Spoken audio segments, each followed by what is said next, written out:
네, 지상욱입니다. 최근 제가 정무위원회 법안 소위에서 신용정보법에 반대 의견을 낸 것에 대해서 참 말도 많고 논란이 많습니다. 국회의원 한 명이 여야 모두의 의견을 막고 있다. 국회가 미래 산업의 원유 채굴을 막았다. 라는 것이 비난의 대표적인 것입니다.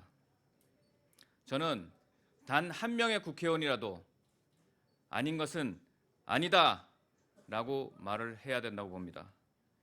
제가 주장하는 것이 무시할 만한 것이라면 소위에서 제 주장을 무시하고 법안을 통과시키면 됩니다.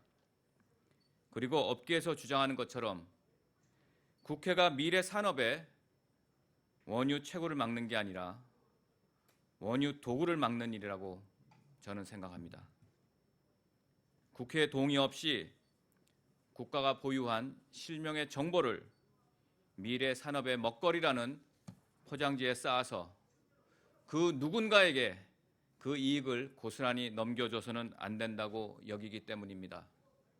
그래서 정보의 주권자인 국민의 동의도 구하고 잘못 쓰여질 경우에 대비한 보완책을 요구하는 것입니다.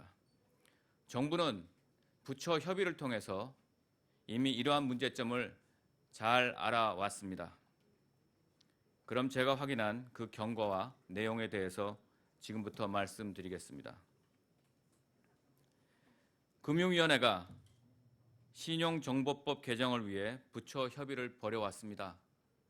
하지만 당초 소득세, 재산세, 4대 보험료 등의 실명 정보를 당사자 동의 없이 제공하는 개정안을 처리하기로 합의해 놓고 동의 없이 실명 정보를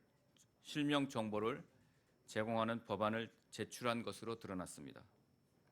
본 위원이 관계 부처에 확인한 결과 금융위원회는 행안부, 복지부, 고용노동부, 국세청 등과 1년여 동안 관계 부처 협의를 벌인 결과 금년 3월 25일 사생활 침해와 심각한 인권 침해, 국민 반발 등을 우려해서 동의 없이 실명 정보를 제공하는 것은 법안에 반영하지 않기로 합의해 놓고 사실상 실명 정보를 제공하는 안을 마련한 것입니다. 그것이 개정안 23조 2입니다. 특히 충격적인 것은 부처 협의 과정에서 금융위 관계자는 빅데이터 선진국을 단기간에 따라잡기 위해서는 실명 정보라도 동의 없이 수집하는 게 필요하다라는 주장까지 한 것으로 알려졌습니다. 그러나 소득, 재산 내역 등 드러나는 민감한 과세 정보가 자신도 모르게 유통될 경우 심각한 문제가 초래될 수 있다고 부처 협의에서 최종 판단했고 다소 시간이 걸리더라도 개인의 신용 정보를 정보 주체의 동의를 받아서 축적함이 바람직하다라는 결론을 내렸습니다.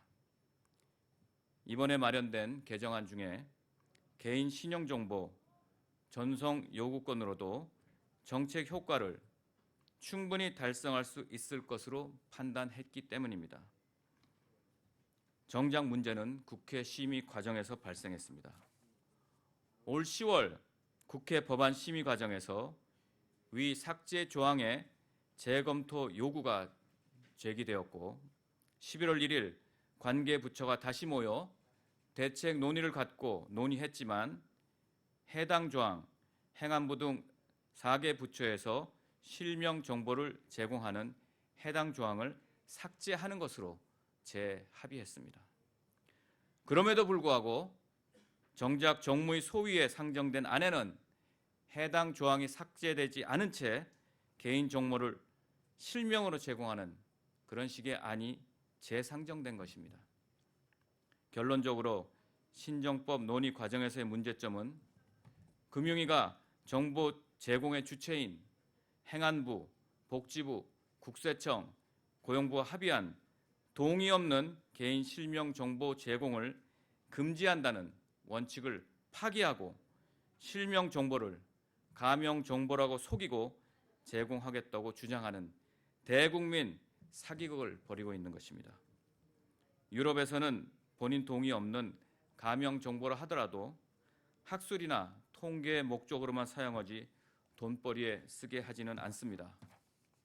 그 어떤 국민이 본인의 동의 없이 자신의 금융정보를 그 어떤 누군가가 자신의 이익을 위해 마음대로 사용하는 것에 동의하겠습니까? 정부도 그럴 권리는 없습니다. 지금 되는 신용정보법은 국가가 기업들 돈벌이를 위해 국민들 개인정보를 무단으로 빼내고자 하는 법을 만들고자 하는 것입니다.